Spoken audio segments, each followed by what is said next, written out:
sahabat salam yang dimuliakan oleh Allah Subhanahu wa Ta'ala, dalam mencari jodoh kita harus lebih selektif dan tidak boleh semena-mena. Kenapa? Karena menikah itu hanya sekali dalam seumur hidup, dan terlalu lama hidup dengan seorang yang ternyata tidak tepat ataupun salah. Islam sendiri begitu mencintai umatnya dengan memberikan petuah ataupun tips-tips bagaimana mencari jodoh yang baik.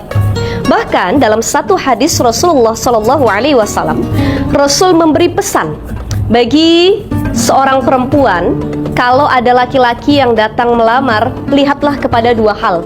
Idza ja'akum man tardawna dinahu wa khuluquhu fazawwijuhu.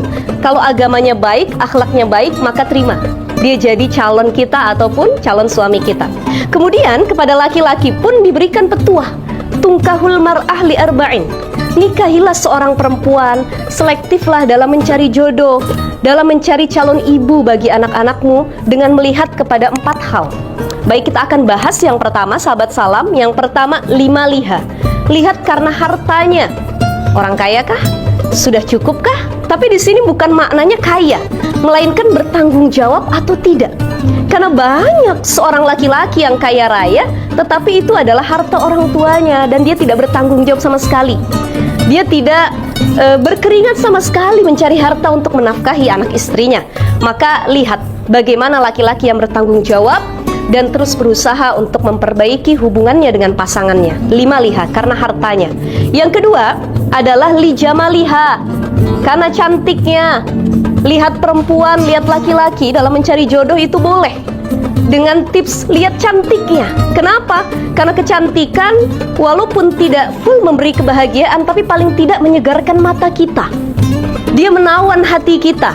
Bangun tidur, melihat seorang istri yang cantik, wajahnya segar, tersenyum indah, kita berkata dalam hati, alhamdulillah ya Allah, begitu indah wajah istriku, menjadi qurrata a'yun, begitu indah wajah suamiku. Kenapa? Karena menikah adalah waktu yang lama. Di tempat tidur kita bertemu, ke kamar mandi kita bertemu, aktivitas apapun, tidak ada yang bisa menggantikan. Maka carilah yang bahasa anak sekarang itu disebut dengan good looking. Itu bisa menambah rasa mahabbah atau cinta kita. Yang ketiga, linasabiha, karena nasabnya. Lihat bibit bebet bobotnya.